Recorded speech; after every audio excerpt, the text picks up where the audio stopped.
দিচ্ছিল। ঝাড়ু দিতে দিতে হঠাৎই আলিয়া মাটিতেই লুটিয়ে পড়লো। আব্দুর রহিম উঠোনে কিছু একটা পড়ার শব্দ শুনে দৌড়ে ঘর থেকে বেরিয়ে এলো। আলিয়া, কি হলো তোমার? তুমি হঠাৎ মাটিতে পড়ে গেলে কেন? কি জানি, কিছুই তো বুঝতে পারছি না। হঠাৎ করে আমার মাথাটা কেমন ঘুরে গেল। আমাকে একটু ধরে ঘরে নিয়ে যান। তারপর আব্দুর রহিম আলিয়াকে ধরে ঘরে নিয়ে গিয়ে বিছানায় শুয়ে দিল। একটু পর সেখানে আব্দুর রহিমের বৃদ্ধ মা রহিমা বেগম চলে এলো। কি হয়েছে বাবা আব্দুর রহিম? বৌমার হঠাৎ কি হলো? বৌমাকে তুমি বিছানায় শুয়ে দিলে যে? মা, আলিয়া উঠোন ঝাড়ু দিতে দিতে হঠাৎ করেই মাথা ঘুরিয়ে মাটিতে পড়ে গেছে। বাবা আব্দুর রহিম, বৌমার এই সমস্যা অনেক আগে থেকে। বৌমা এর আগেও কয়েকবার এভাবেই পড়ে গিয়েছিল, কিন্তু আমি তোমাকে যতবারই বলতে চেয়েছি বৌমা ততবারই নিষেধ করেছে। ডাক্তার দেখালে নাকি টাকা খরচ হবে, তাই সে তোমাকে বলতে দেয়নি বাবা। কি বলো আলিয়া? তোমার এই সমস্যা এতদিন ধরে তুমি আমাকে বলনি কেন? ডাক্তার দেখালে টাকা খরচ হবে বলে এজন্যই কি আমি তোমাকে তিলে তিলে মেরে ফেলবো? বাবা আব্দুর রহিম, আর দেরি করো না, যাও গঞ্জের বাজার থেকে ভালো একটা ডাক্তার নিয়ে এসো। ঠিক আছে মা, তুমি ওর একটু খেয়াল রেখো, আমি যাব আর ডাক্তার নিয়ে চলে আসবো। এরপর আব্দুর রহিম ডাক্তার আনতে গঞ্জের বাজারে চলে গেল। কিছুক্ষণ পর আব্দুর রহিম একজন ডাক্তার নিয়ে ফিরে এলো। ডাক্তার সাহেব, কোনো ঔষধ দেবেন না? ভাই আব্দুর রহিম, আপনার স্ত্রীকে তো দেখলাম, মনে তো হচ্ছে কোনো সিরিয়াস রোগ হয়েছে। আমি খালি চোখে কিছু বলতে পারবো না। আপনি আপনার স্ত্রীকে শহরে নিয়ে যান, পরীক্ষা নিরীক্ষা করে দেখতে হবে যে কি রোগ হয়েছে। আমি তাহলে এখন আসি ভাই। এই বলে ডাক্তার সাহেব সেখান থেকে চলে গেল। ডাক্তার চলে যাওয়ার পর আব্দুর রহিম তার বৃদ্ধ মাকে বলল, মা, শুনলে তো ডাক্তার কি বলে গেল? এখন তো আলিয়াকে নিয়ে আমার শহরে যেতে হবে, কিন্তু আমরা যদি শহরে যাই তুমি কি একা বাড়িতে থাকতে পারবে? আমাকে নিয়ে তুমি ভেবো না বাবা, তুমি তাড়াতাড়ি বৌমাকে শহরে নিয়ে যাও। আমি না হয় 2-1 দিন তোমার বোনের বাড়িতে গিয়ে থাকবো। কিন্তু মা, তোমার যদি সেখানে কোনো অসুবিধা হয়? আরে বললাম তো বাবা, আমাকে নিয়ে তুমি কোনো চিন্তা করো না। আমি বৃদ্ধ মানুষ, কতদিনই বা আর বাঁচবো। আর বৌমার তো সারা জীবনটাই পড়ে আছে। তবুও মা, তোমাকে তো আমার ওই বোনের বাড়িতে পাঠাতে ইচ্ছা করছে না। বোন জামাই তো সুবিধের না, যা অহংকারী। বাবা বললাম না, তুমি আমাকে নিয়ে কোনো চিন্তা করো না। তুমি কাল সকালে বৌমাকে নিয়ে শহরে চলে যাও। আর শহরে যাওয়ার সময় তুমি তোমার বোনের বাড়ির সামনে আমাকে নামিয়ে দিয়ে যেও। আর শহর থেকে গ্রামে ফিরে আসার সময় আমাকে তুমি তোমার বোনের বাড়ি থেকে নিয়ে এসো। এভাবেই সে রাত্রি কেটে গেল। পরদিন সকাল হতেই আব্দুর রহিম তার বউ আর মাকে নিয়ে শহরের উদ্দেশ্যে রওনা দিল। মা, বোনের বাসার কাছাকাছি তো এসে গেছি, তুমি নামো, আমি গিয়ে বোনকে বলে তোমাকে রেখে আসি। না বাবা, তুমি আর কষ্ট করবা কেন? ওই তো তোমার বোনের বাড়ি দেখা যাচ্ছে। এতটুকু রাস্তায় আমি একাই যেতে পারবো। বৌমাকে তো ডাক্তার দেখাতে দেরি হয়ে যাচ্ছে, তুমি তাড়াতাড়ি যাও বাবা। মা, তুমি একা যেতে পারবে তো? বললামই তো বাবা, আমি যেতে পারবো। আমাকে নিয়ে তোমার চিন্তা করতে হবে না। আচ্ছা ঠিক আছে মা, আমি তাহলে গেলাম। আলিয়ার জন্য দোয়া করো। আসসালামু আলাইকুম। ওয়ালাইকুম আসসালাম বাবা। মাকে বোনের বাড়িতে রেখে আব্দুর রহিম তার বউকে নিয়ে শহরের উদ্দেশ্যে চলে গেল। হে আল্লাহ, তুমি আমার বৌমাকে ভালো করে দিও। ওরা যেন সহি সালামতে ডাক্তার দেখিয়ে বাড়িতে ফিরে আসতে পারে। আর আমার বৌমার যেন কোনো কঠিন অসুখ না ধরা পড়ে। আমিন।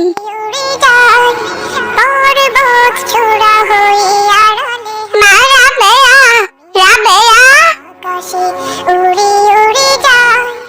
মা, তুমি কি ব্যাপার মা?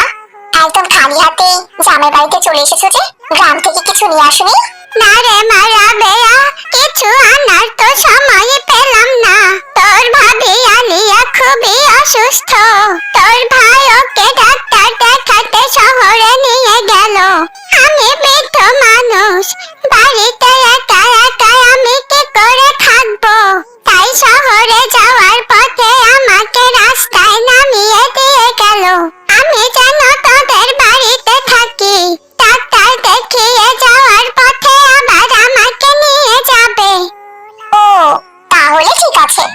আমি তো ভেবেছিলাম তুমি অনেকদিন থাকবে। তুমি তো জানোই মা, তোমার জামাই এসব একদম পছন্দ করেন না। কোনো লোকজনকে একদিনের বেশি বাড়িতেই রাখতে চায় না। না রে মা, কোনো সমস্যা নেই। আমি তো কালকের মধ্যেই চলে যাব। আর আজকেই তোর ভাবিকে ডাক্তার দেখানো শেষ হলে বিকালেও চলে যেতে পারি। আচ্ছা ঠিক আছে মা, তুমি তাহলে ওই ঘরটাতেই চলো। মেঘমালা আকাশে উড়ি উড়ি যায়। আমি কোথায় বসবো মা? এখানে তো খাট বিছানা কিছুই নেই। মা, আমরা তো এই ঘরটাতে বাসার নানান ধরনের ভাঙাচোরা জিনিসপত্র রেখে দিই। এইখানে তুমি আবার খাট কোথায় পাবে? তুমি একটু দাঁড়াও, আমি তোমাকে মেঝেতেই বিছানা করে দিচ্ছি। কিন্তু মারা বেয়া, তোদের তো একটা গেস্ট রুমও আছে, ওখানেও তো আমাকে রাখতে পারতি। মা, তা তো আছে, কিন্তু তোমার জামাইয়ের আত্মীয় স্বজনরা তো প্রায় আমাদের বাড়িতে আসেন। তারা ভালো বিছানা ছাড়া থাকতেই চায় না। আর যদি আবার এসে দেখে তুমি ভালো বিছানা দখল করে আছো, তাহলে আবার ওরা আমার উপর খুব রাগ করবে গো। আচ্ছা ঠিক আছে মা, তাহলে আমি এখানেই থাকি। তা মা, তোর মেয়ে মিলি কোথায়? ওকে তো দেখছি না। মিলি তো স্কুলে চলে গেছে, বিকালে ফিরে আসবে হয়তো। আর তোমার জামাইও তো অফিসে চলে গেছে, তোমার জামাইও বিকেলে ফিরে আসবে। আচ্ছা ঠিক আছে মা, আমি তাহলে যাচ্ছি, আমার আবার অনেক কাজ আছে। তোমার কিছু দরকার হলে আমাকে কিন্তু ডেকো। এই কথা বলে বৃদ্ধ বুড়ির মেয়ে রাবেয়া সেখান থেকে চলে গেল। আস্তে আস্তে দুপুর গড়িয়ে বিকেল হয়ে গেল। বৃদ্ধ বুড়ি দুপুরে কোনো কিছুই খায়নি, তার খুব ক্ষুধা পেয়েছে। তাই সে তার মেয়ে রাবেয়াকে ডেকে বলল, মা রাবেয়া, রাবেয়া, একটু এদিকে আয় তো মা। কি হয়েছে কি মা, এভাবে ডাকছো কেন? মা রাবেয়া, দুপুর গড়িয়ে বিকেল হতে চললো। সে সকালবেলা তাড়াহুড়ো করে এক মুঠো ভাত খেয়ে এসেছি। আমার খুব ক্ষুধা পেয়েছে মা, আমাকে কিছু খেতে দে। মা, আমি তো দুপুরে কোনো রান্না করি না, সকালবেলায় রান্না করি। আর সেই খাবার তোমার জামাই অফিসে নিয়ে যায়, আর তোমার নাতনি স্কুলে নিয়ে যায়। আর দুপুরের জন্য আমি সামান্য কিছু খাবার রেখেছিলাম, সেটা তো আমি খেয়ে নিয়েছি। তুমি তো বৃদ্ধ মানুষ, তোমার এত খেতে হবে কেন? হ্যাঁ, রাতে একেবারে আমাদের সাথে খেয়ে নিও, ঠিক আছে? ও ঠিক আছে মা, আমি বুঝতে পারিনি। ক্ষুধায় পেটটা চট করছিল, তাই ডেকেছিলাম। আচ্ছা ঠিক আছে, রাতে আমি তোদের সাথেই খাবো। ঠিক আছে, তাহলে এখন আমি যাচ্ছি মা। অযথা কিন্তু আমার একদম ডাকাডাকি করবে না, বিকেলে আমার অনেক কাজ থাকে, আমাকে আবার রান্না বসাতে হবে। ঠিক আছে মা, দরকার হলে ডাকবো।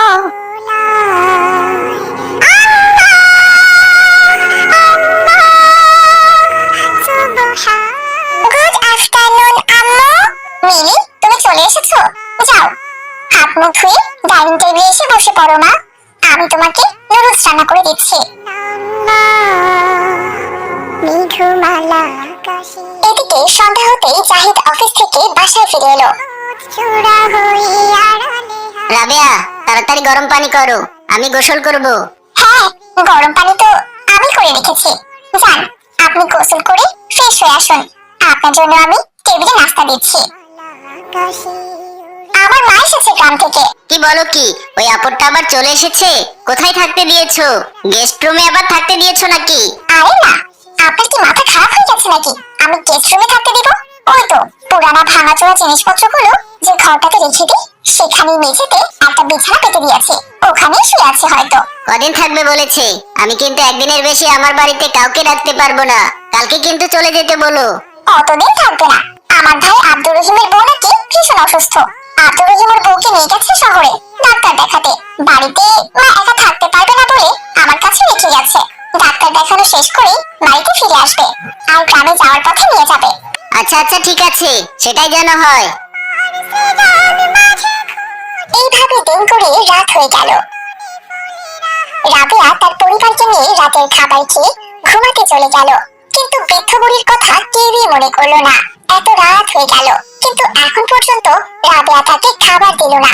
মনে নেই ভেবে বৃদ্ধ বুড়ি তার মেয়ে রাবেয়াকে ডাকতে লাগলো। মা রাবেয়া, রাবেয়া, কোথায় রে মা?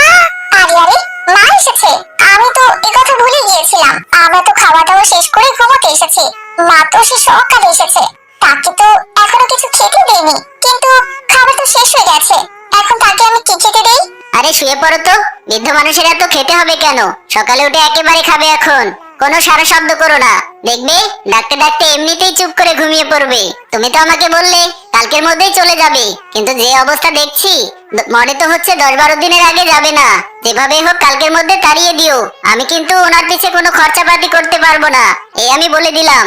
বৃদ্ধা বুড়ি অনেকবার তার মেয়েকে ডাকার পরেও তার মেয়ের কোনো সারা শব্দ পেল না। তাই সে কাঁপতে কাঁপতে উঠে গিয়ে এক গ্লাস পানি খেয়ে আবারও এসে শুয়ে পড়ল। পরদিন সকালবেলা ক্ষুধার জ্বালায় বৃদ্ধা বুড়ি সকালে বিছানা থেকে উঠতেই পারছিল না। এদিকে আব্দুর রহিম তার পক্ষে ডাক্তার দেখানো শেষ করে রাতে শহরের একটি হোস্টেলে ছিল। সকাল হতেই বাড়ির পথে রওনা দিয়েছে। যাওয়ার পথে আব্দুর রহিম অটো থামিয়ে তার মাকে তার বোনের বাড়ি থেকে নিতে আসলো। মারা বেলা, কাল সে সকাল বেলা আমি তোর বাড়িতে এসেছি। দুপুর গেল, রাত গেল, সকালও গেল, এখন পর্যন্ত পেটে কোনো দানা পানি পড়েনি। আজ আমার নাতনি বিকেলে এসে তারাও আমার কোনো খোঁজ নেয়নি। নিজের জন্মদাতা মাকে এভাবে অবহেলা করছিস রে মা। আমি একজন বৃদ্ধ মানুষ, আমাকে এভাবে কষ্ট দেওয়া কি তো ঠিক হলো? তুই যখন আমার পেটে ছিলি মা, তখন আমি কত কষ্ট করেছি। বারবার তুই আমার পেটে লাথি মারতিস, কিছু খেতে চাইলে খেতেও পারতাম না, বমি করে সব খাবার ফেলে দিতাম। তারপর তোর যখন জন্ম হলো, তুই বিছানায় বসে পায়খানা করতিস, সেগুলো আমি পরিষ্কার করতাম। আর আমি ভিজা বিছানায় শুয়ে তোকে আমার শুকনো আঁচলে মুড়িয়ে রাখতাম, যাতে তোর কষ্ট না হয় মা। আর তুই সেই মাকে এভাবে কষ্ট দিলি। মা, তোমাকে তো আমি বলেছি তোমার জামাই এসব একদম পছন্দ করে না। তোমায় যে খাবারের জন্য ডাকবো আমার সেটা একদমই মনে ছিল না। তুমি যখন ডেকেছো তখন তো আমাদের খাবার দাবার সব শেষ হয়ে গেছে। তাই তোমার জামাই আমাকে বললো ঘুমিয়ে পড়তে। সে আরো বললো, বৃদ্ধ মানুষের এত খাই খাই কেন? একদিন না খেয়ে থাকলে কোনো কিছুই হবে না, বুঝেছো? বাহ আপু বাহ, একদিনের জন্য মাকে তোমার বাড়িতে রেখে গিয়েছিলাম আর তুমি মার সাথে এই ব্যবহার করেছো?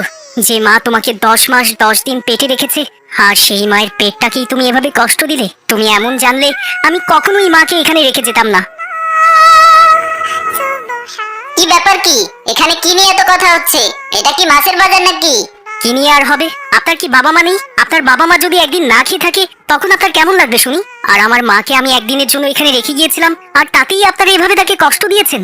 মা চলো তো এখান থেকে, এই নরপিশাচদের সাথে এক মুহূর্তও না। এই বলে আব্দুর রহিম তার মাকে নিয়ে সেখান থেকে চলে গেল। এইভাবে বেশ কিছুদিন কেটে গেল।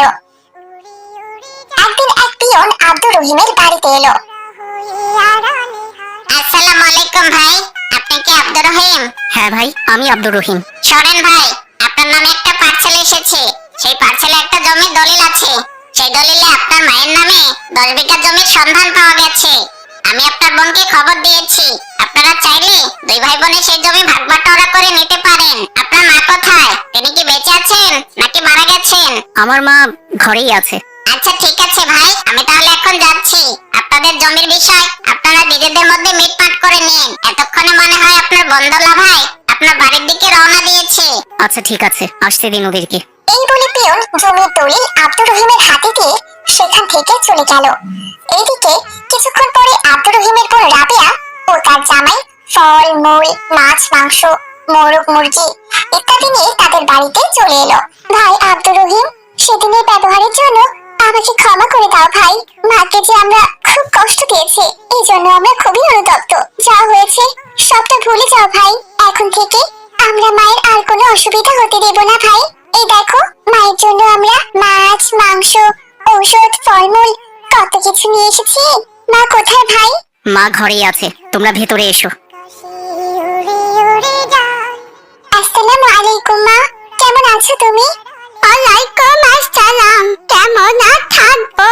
তোমরা কি আমাকে ভালো সেই দিন তোমাদের বাড়ি থেকে আসার পর অসুস্থ হয়ে পড়েছি। কখন যে প্রাণটা বেরিয়ে যাবে তারই অপেক্ষা করছি। মা, তোমার আর কোনো অসুবিধা হবে না। আজ আমরা তোমাকে আমাদের বাড়িতে নিয়ে যাব। আর তুমি যে 10 বিঘা জমি পেয়েছো, তোমার জামাই সিদ্ধান্ত নিয়েছে ওটা বিক্রি করে দেবে। আর যে টাকা পাবে সে টাকা দিয়ে শহরে একটা ফ্ল্যাট কিনবে। তোমার জন্য আলাদা কাজে লোক রেখে দেবে। শহরে নিয়ে গিয়ে ভালো ডাক্তার দেখাবো তোমাকে। জমির দলিলটা নিয়ে এসো তোমা, আর চলো আমার সাথে।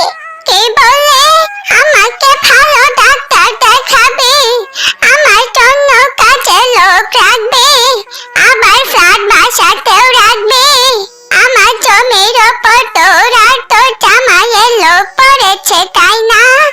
তুই কি ভেবেছিস আমি কিচ্ছু বুঝি না? একবার জমির টাকাটা নেওয়া হয়ে গেলে আবার আমাকে সরে ফেলে দিবি। আল্লাহ তাআলা যদি এই সম্পত্তির জন্য আমাকে পাপ দেয়, তাও আমি এই সম্পত্তির একটা না করিও তোর মতো মেয়েকে দিব না। আমি আমার সব সম্পত্তি আমার ছেলে আব্দুর রহিমের নামে লিখে দিব।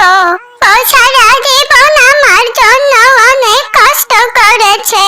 বৌমার যে ব্রেন টিউমার হয়েছে সেটাও আমাকে বলেনি। আর এই বৌমাটা আমার নিজের মেয়ের চেয়েও আমাকে বেশি দেখে। আমার যাতে কোনো কষ্ট না হয় তবে থেকে বৌমা আমার বাড়িতে এসেছে, তবে থেকে আমার খুব খেয়াল রেখেছে। আর তোরা কিনা আজ দুধের মাছের মতো এসে আমার সব সম্পত্তি রেখে নিতে চাচ্ছিস? তা হবে না। মন চাইলে এখন তোরা আমার বাড়িতে থাকতে পারিস, আর তা না হলে চলে যেতে পারিস। রাবেয়া, চলো। এত অপমানের পরেও কি আমরা এই বাড়িতে থাকবো? মা, আপু, থাক না। সম্পত্তি আমরা 2 ভাই বোন ভাগাভাগি করে নেই। বাবা আব্দুর রহিম, তুমি কোনো কথা বলো না। আমার বাড়িতে কোনো লোভী মানুষের স্থান নেই।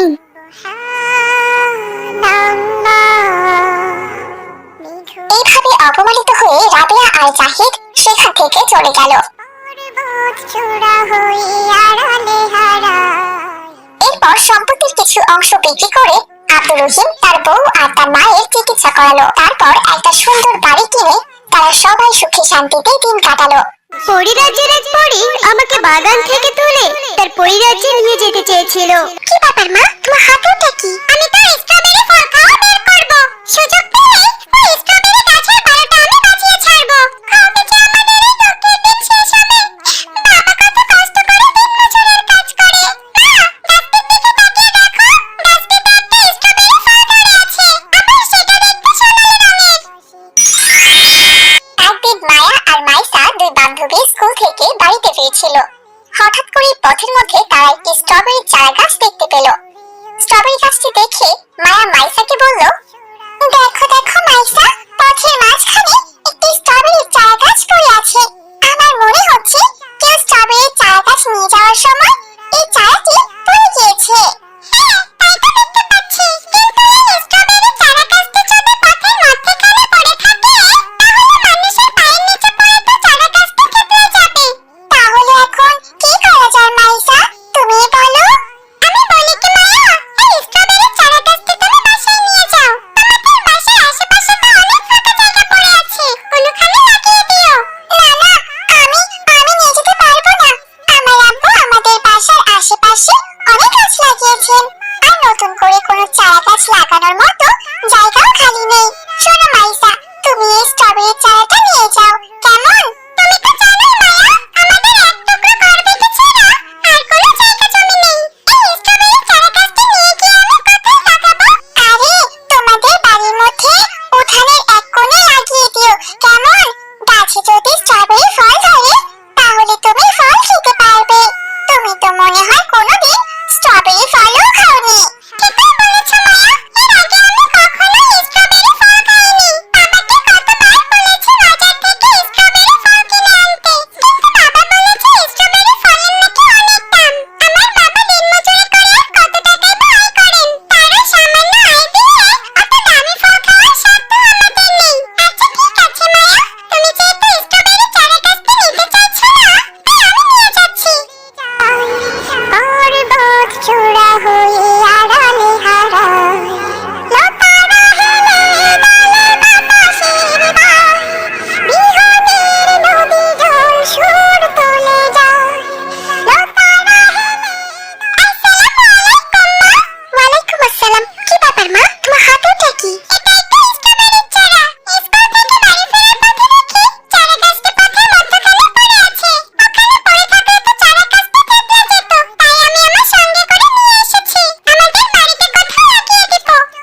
মাইশা, স্ট্রবেরি চারা গাছটিকে তুমি কোথায় লাগাবে?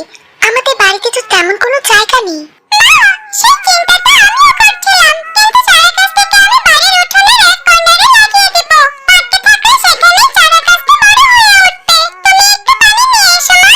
চারা গাছটা লাগানোর পর ওর গোড়ায় পানি দিতে হবে। আমি চারাটিকে লাগিয়ে দিচ্ছি। এরপর মাইশার মা পানি আনতে চলে গেল। আর মাইশা বাড়ির ভেতরে এক কর্নারে ছোট্ট একটি গর্ত করে স্ট্রবেরির চারাটা রোপণ করে দিল। আর মাইশার মা পানি এনে চারা গাছটির গোড়ায় দিয়ে দিল। এইভাবে বেশ কিছুদিন কেটে গেল। মাইশা প্রতিদিন সেই চারা গাছটির যত্ন নিত, রোজ তাতে পানি দিত, আর আগাছা জন্ম নিলে আগাছা পরিষ্কার করে দিত। একদিন মায়া স্কুল থেকে বাড়ি ফেরার পথে মাইশাকে জিজ্ঞেস করলো, আচ্ছা মাইশা, তোমার স্ট্রবেরি চারা গাছটির খবর কি? সেই যে নিয়ে গেলে, তারপর তো আর কোনো কিছুই বললে না। হ্যাঁ মায়া, চারা গাছটার খুব যত্ন করছি, এখন বেশ বড় হয়েছে, গাছে ফলও এসেছে। তবে এখনো স্ট্রবেরি ধরেনি। স্ট্রবেরি ধরলে তোমাকে নিয়ে যাব স্ট্রবেরি খাওয়াতে। উড়ে উড়ে যায় পর্বত চূড়া হয়ে আড়ালে হারায়।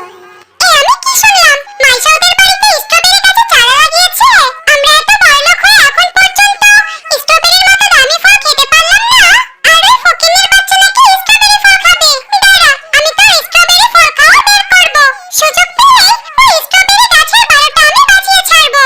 ওই ফকিন্নির বাচ্চার জন্য আমি স্কুলে প্রথম হতে পারিনি। সব সময় স্কুলে প্রথম হয়ে বসে থাকে, ভালো মন্দ কিছু খেতেই পায় না। তবুও যে কোত্থেকে এত মেধা ওর মাথায় এসেছে আমার বুঝে আসে না।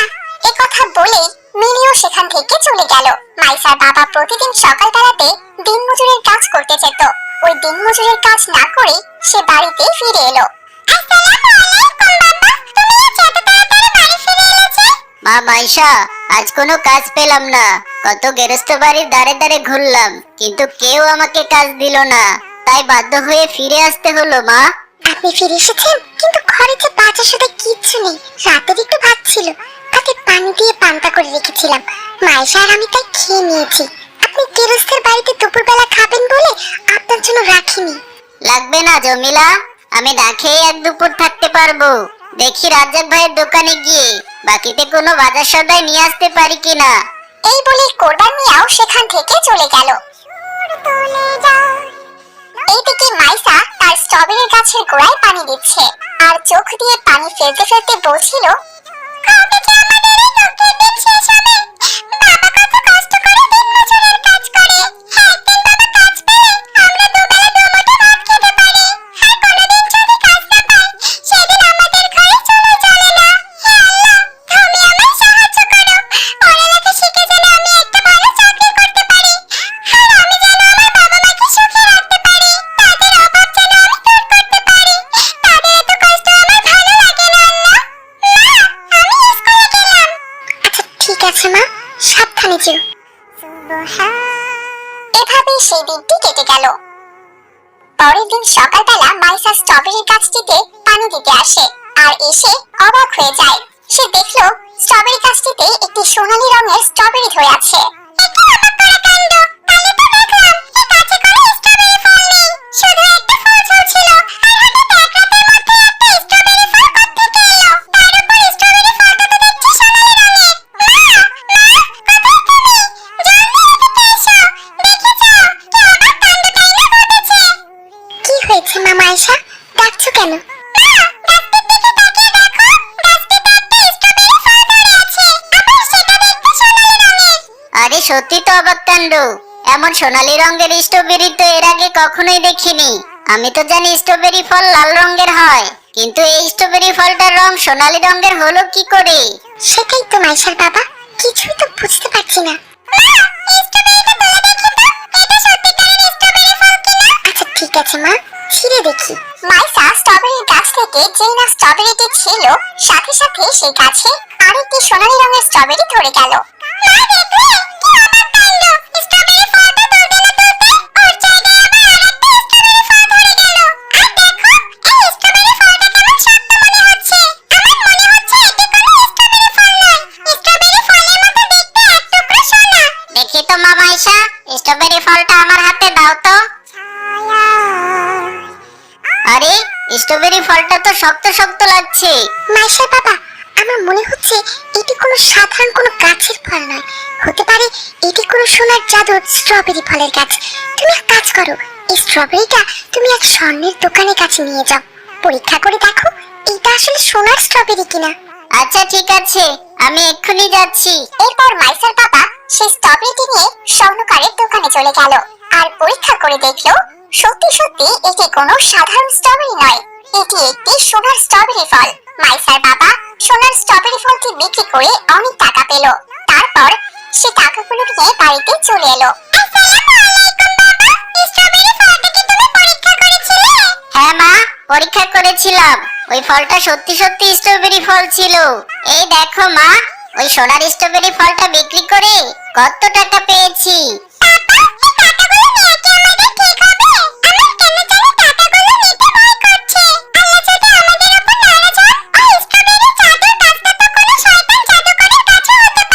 সেটাই তো বুঝতে পারছি না। হ্যাঁ, কোনো সমস্যা নেই, তোমরা এই টাকা নিতে পারবে। এটা সম্পূর্ণ হালাল টাকা, কোনো হারাম উপার্জন নয়। আমি নিজে থেকে এই ফলটি তোমাদের উপহার হিসেবে দিয়েছি, কারণ তোমাদের মেয়ে মাইশা খুব ভালো মনের মানুষ। পরিরাজ্যের এক পরী আমাকে বাগান থেকে তুলে তার পরিরাজ্যে নিয়ে যেতে চেয়েছিল, কিন্তু হঠাৎ করে তার হাত ফসকে আমি মাটিতে পড়ে যাই, কিন্তু ততক্ষণে পরে অনেক উপরে উঠে গিয়েছিল, তাই আর সে নিচে নেমে এসে আমাকে নিয়ে যায়নি। কিন্তু সে বলে গেছে মাটিতে পড়লেও আমার যেন কোনো কষ্ট না হয়, যে আমার সেবা যত্ন করবে আমি যেন প্রতিদিন তাকে একটা করে সোনার স্ট্রবেরি ফল দেই। আমি রাস্তার মধ্যে বেশ কিছুদিন পড়েছিলাম, কিন্তু কেউই আমাকে তুলে নিয়ে গিয়ে রোপণ করেনি, আর কদিন ওখানে থাকলে হয়তোবা আমি মরেই যেতাম। অবশেষে মাইশা আমাকে নিয়ে এসেছে আর আমার সেবা যত্ন করেছে, তাই এই উপহার পাওয়ার যোগ্য একমাত্র মাইশাই।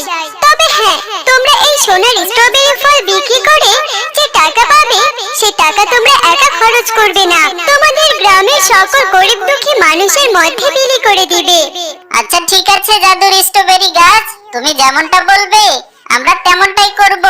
এই গ্রামের কোনো গরিব মানুষের যাতে কষ্ট না হয় আমরা সেই ব্যবস্থাই করব। এরপর থেকে মাইসার বাবা প্রতিদিন সোনার স্ট্রবেরি ফল তুলে বাজারে বিক্রি করত, আর স্ট্রবেরি ফল বিক্রি করে যে টাকা পেত সেই টাকা দিয়ে তারা তাদের গ্রামের গরিব মানুষদের সাহায্য করত, তার সাথে আরো আশেপাশে 10 গ্রামের মানুষকেও সাহায্য করত। এভাবেই মাইসার বাবার সাহায্য পেয়ে গ্রামগুলোর চেহারাই পাল্টে গেল। গ্রামের সকল মানুষরা এখন সুখে শান্তিতে বসবাস করতে লাগলো।